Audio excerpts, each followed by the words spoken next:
First of all, in your love relationship sector, I have this card about control. Okay. This is the Four of Pentacles. And I usually look at this card, hanging on to earthly possessions, feeling a little bit paranoid that things are going to be ripped away from us, feeling like we need to cling on to everything that we have. And also almost like viewing other people as possessions, and almost viewing it's like being very closed off to the point where we need to be very protective. We need to take care of what's ours, which is honorable, and honestly, it's a good trait. But overdoing it can be detrimental. And I do feel a lot of the element of control when it comes to this card, clinginess, control, and wanting things a certain way. And I almost feel like, attributing our sense of self-esteem with our possessions, with the people that are in our midst. And I usually see it as like, the person that has like the trophy spouse, the trophy wife, the trophy husband, the eye candy, and that they can parade around town with someone who's very, very attractive, because they feel like it boosts their self-confidence when onlookers see that there was someone who's very attractive. They get a big ego boost. So it's kind of akin to that, and in a more in a lesser sense, when it comes to relationships, this is trying to control resources, trying to cling on to everything, because we automatically assume that our sense of self-worth, our sense of competence, and our sense of confidence is greatly linked in with the people we surround ourselves and the material possessions that we have in our midst. And I also feel as well, when it comes to arguments, when it comes to dealing with another person that you're romantically involved with, that you're married to, or, a significant other, whoever it is, that you're romantically linked up with, this is like not being able to see outside of our own vantage point. Like I said earlier, clinging on so strongly to our beliefs that when people question our values, question our beliefs, we feel like it's an attack on us personally. And so we tend to get a little bit defensive.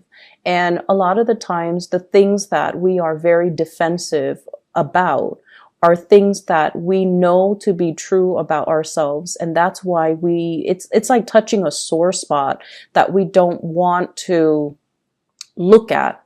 It's like touching something we have swept under the rug that somebody is now poking at, and it makes us uncomfortable. So if there has been, arguments and things like that, where a partner has somewhat like triggered or found your soft spot, these are areas that you have to work on rather than getting defensive. Maybe it's time to, say like, let's take a break from this. Let me ruminate over what you have just said, and then I'll come back to you at a later date, detaching yourself so that you can do some inner examination, and that so you can figure out why these are such trigger topics for you, and why issues of control and dominance are playing out in your relationships. I feel like for many of you, it's like either side of the coin. You might be attracting people who are kind of like impulsive, or they're like trying to plan out everything for you in your life. So they might be encroaching, like crossing over your boundaries, or not respecting your free will. And so you have this defensive stance up all the time regarding a relationship partner, where you're trying to maintain your space and you're trying to take control of your own life. And then for others, there's this issue of, control and things like that coming in your relationship that you're exuding towards another partner. The partner that you're dealing with shows up here as the Six of Swords. This is somebody that has been through hell and back, okay? They've got a really interesting backstory. So if you're dealing with someone that has been through like a lot of tumultuous childhood, a lot of dealing with, a lot of relocation, moving from one place to the next. They've never had a place where they can call home. They've never had a place or a family, or even like a love relationship that accepts them for who they are. And I feel like this is a partner that has been through so much in their own lives that it's hard for them to believe in love. It's hard for them to believe in, soulmates and stability and even, you know, permanence. Okay, I usually think of this as a refugee card. It's somebody that had to be uprooted against their will from their place of familiarity and safety, and they have to venture off into a new land. And usually this indicates as well people of different nationalities, interracial dating, people of different cultures coming together. And automatically, you know, whenever that happens, there's always going to be ideological differences, cultural differences, even cultural rifts and cultural divides that that can be very difficult to overcome. And if there are linguistic differences or they're saying difficulties, but I'm hearing well, it could be both. If there has been communication difficulties due to linguistic differences between the two of you, I feel like that's another issue that's kind of like, it's like another level of that lattice on top of the existing problems in the relationship. So you're dealing with someone who has, you know, he or she has had to overcome a lot of trials and tribulations in their own life. They are very self-made. They don't sit around and whine and complain over things. They just get things moving. And I almost feel this need for someone who you're involved with. They're constantly moving so that they don't have to process things, so that they don't have to feel things, because their emotions can be so overwhelming. If they took the time to really, you know, see a therapist or to really vent, it's like it would open up a floodgate of emotions, and they're not really ready to do that. So you're dealing with a partner who might be very broken, very injured. They're moving away from that. They're sailing away from it, and they're coming into calmer waters, and they definitely feel there is a lot of safety with you. They definitely feel like there's safety, there's a purpose, and they're trying to build that permanence with you. So rest assured that you're with someone that's not going to be leaving, and you're with someone that finds the comfort and home in you. And at the same time, it's going to be a very slow process for this person to heal from whatever situation they've had to contend with in their past. And so, you know, they're coming from a space where they might be a little bit downtrodden and broken. They're coming away from it. But I also feel like there's a very strong sense of protection that you are giving off towards this person. You know they've been through a lot, and you are also very paternally protective of them, to the point where it might be patronizing, to the point where you are offering to do everything for them and not allowing them that freedom of movement, or not feeling like they're capable or competent enough to do it. You might do it like, it might be inadvertent from your end, but I feel like you're trying to control the situation. Okay. I usually see this combination as like controlling elements seeping into the relationship. One person might feel like it's healthy, but the other person, I feel like, feels like it's stifling. So be very careful about that. If that's your energy that you're bringing to the table, be careful in identifying that early on. If that's an energy that you feel coming from a prospective suitor or somebody that you're dealing with long term. The energy is very subtle, but it can be very toxic in the long run if you're not careful. Okay, if you don't nip it in the bud, it's going to escalate. So be careful about that. I also feel as well, others of you who are dealing with another person who's a lot more, I want to say a lot more stable, is looking for permanence, is looking for kind of like home. Okay, we have here the Queen of Wands, and this is a fire sign, Sagittarius, Aries, or Leo. And it's also echoed in this card here. This is the Knight of Wands. Okay, somebody who is foreign to you, so from a foreign land, a foreign location, a foreign country. This is somebody that is a Sagittarius, an Aries, or a Leo, sun, moon, or rising. And what I feel coming in with this card is, this is somebody that's really, really, really fun to be with, okay? They exude a lot of excitement, a lot of passion. There could also be a lot of chemistry between the two of you. And the energy is really, really strong. They're very proactive. They get a lot of things done in their lives. They're kind of on top of this hill, like, I've made it. I'm now scanning around for a suitable partner, but somebody needs to be on my level. Otherwise, I'm not going to date them. So this is somebody who is quite picky. And if someone doesn't really, they're on a hill, so they have a lot of prospects, right? They're looking at things from a bigger, larger vantage point or a higher vantage point. And I feel like they see what you're about, and they need you to kind of like walk up this hill and meet them halfway, or they need to know that you're on their level in order for you to invest in them. And on your level doesn't mean material wealth. On your level doesn't mean professional like achievements. It basically means wanting the same things, wanting adventure, wanting expansion, wanting to, explore the world and look at the world as a playground rather than, just going through the motions, work and home, and rather than looking at the world with a pessimistic, view. I feel like they want an equal partner in fun and adventure. And I feel like they're going to be a really good person to travel with. They're a good person for you to expand your worldview, your consciousness with. This is not somebody who is narrow-minded, okay? I feel like, they have their preconceived notions, like what the world is supposed to be, but they also make a lot of allowances for other people. They tolerate. I am getting like a very tolerance, a very understanding, a very maternal vibe with this person, where they care about people. They care about humanitarian ideals and goals. And I feel like they connect to people.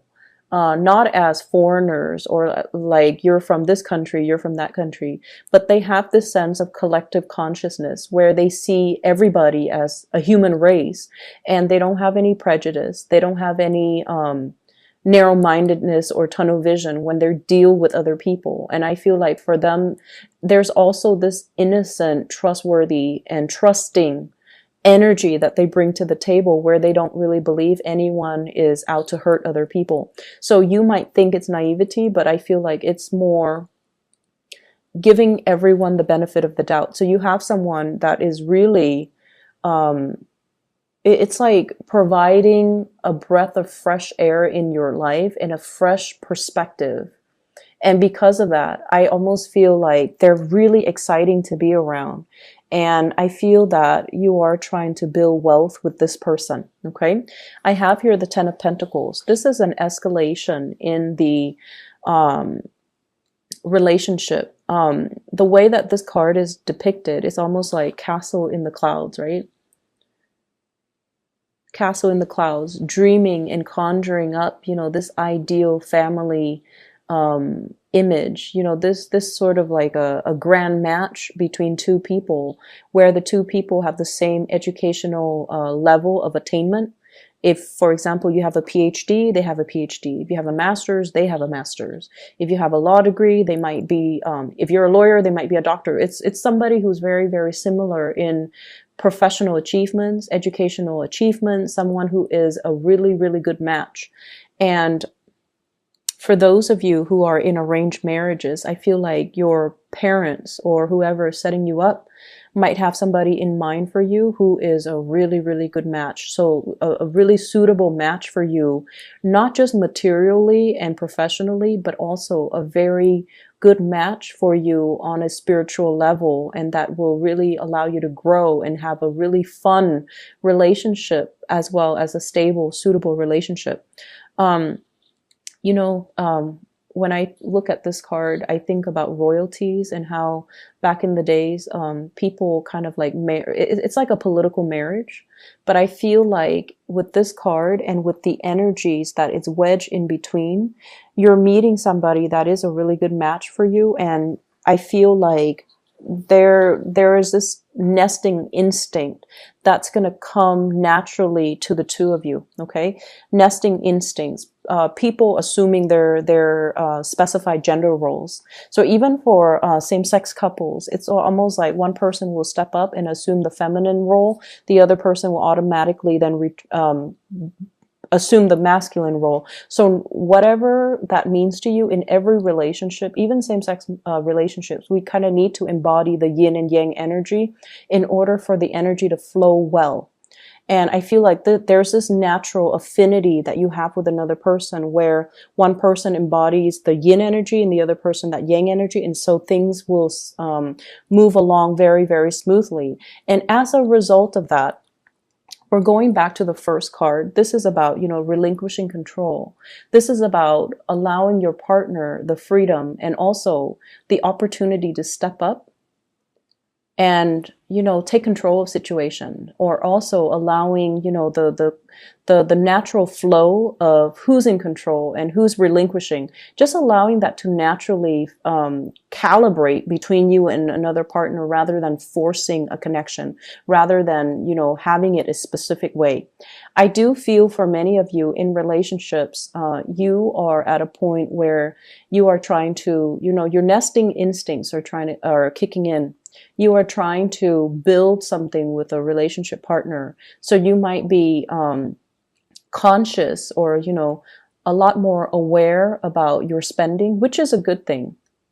You are a lot more conscious about saving up. You are a lot more conscious about, taking care of your relationship partner, wanting to purchase a property, wanting to buy a house, wanting to buy a car, wanting to, save up for the children's college funds. So you're doing practical things to sort out and balance out your resources, just so that you can pass some things along, pass down a legacy, pass down an inheritance, and leave something of lasting value to your children, because somebody is triggering this nesting instinct within you.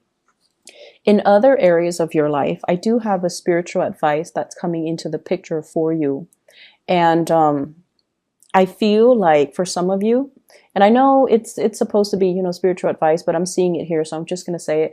I feel like you have an ex that's still haunting you, for some of you, and you have moved away from it, but I feel like you can't be rid of them. That's what it feels like to me. They're either relentless, like they won't let go of the connection, or you're not being clear enough.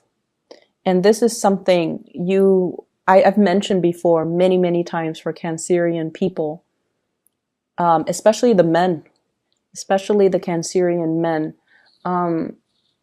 You're really nice people. And a lot of the times you send, confusing messages to the people that you're interacting with. And take a page out of the, I want to say, what sign is very, very final? Capricorn. Take a page out of the Capricorn playbook when it comes to, exes and relationships, okay?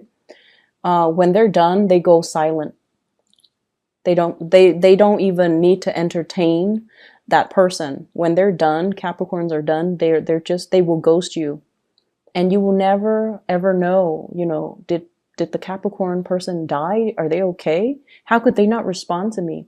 Well, it's because they're very final. And also, it's because they also, and I feel like this is their incentive, or their, rationale for doing what they do. It's because they don't want to open up that door of communication and have you confused, or they don't want to, lead the other person on. So I feel like with Capricorns, when it's done, it's really done. They close the door for good and they move on, and you won't hear anything from them. And I feel like with you Cancers, I feel like it's very difficult for you to do that.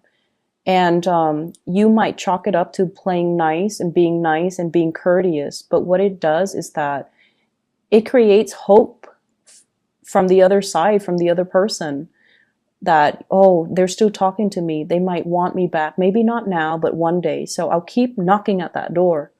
And that's not fair to the person that you're dealing with. And I feel like you have an ex here that's a little bit ruthless and a little bit relentless and a little bit like someone who tries to keep coming back. And I feel like you need to be very firm, and you need to, out of respect for your current relationship right now, you need to be very, very firm about setting your boundaries with exes, okay? And the reason I say exes here, we have the Death card. You moving on.